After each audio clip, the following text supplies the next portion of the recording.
Sir, നമ്മുടെ കഥാപാത്രത്തിന്റെ പേര് ബൈജു എന്നാണ്. ബൈജു ഞാനേ സങ്കല്പിച്ചോ. സാർ, ഈ ബൈജു എന്ന് പറഞ്ഞാൽ ഭയങ്കര കാമായിട്ടുള്ള ഒരു വ്യക്തിയാണ്.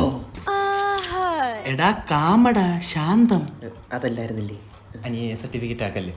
അങ്ങനെ ഈ കാമായിട്ടുള്ള ബൈജുവിന് ഒരു കാമുകയുണ്ട് സാർ. തമന്നെ ഫിക്സേ. സമന്ത ആയാലും തമന്നെ മതി.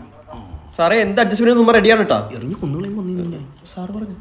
അങ്ങനെ സമാധാനമായി പൊക്കോണ്ടിരിക്കുന്ന ബൈജുവിന്റെ ജീവിതത്തിൽ ഒരുപാട് പ്രശ്നങ്ങൾ വന്ന് ആപ്പിലാവുകയാണ് സാർ. ഓ ബൈജു സാബ്, നിന്നെ വെച്ചാ ഞാൻ ആപ്പിലാവും. താൻ ബാക്കി തൊല്ലി. അങ്ങനെ നമ്മുടെ ബൈജുവിന്റെ അച്ഛൻ ജവാൻ അടിച്ചടിച്ച് വൃക്ക തകരാറിലാവുകയാണ് സാർ. അങ്ങനെ വൃക്ക കിട്ടാണ്ടായപ്പോ സ്വന്തം കാമുകി പോലും അറിയാതെ അവളുടെ വൃക്ക എടുത്ത് അവൻ അച്ഛന് കൊടുക്കുകയാണ് സാർ.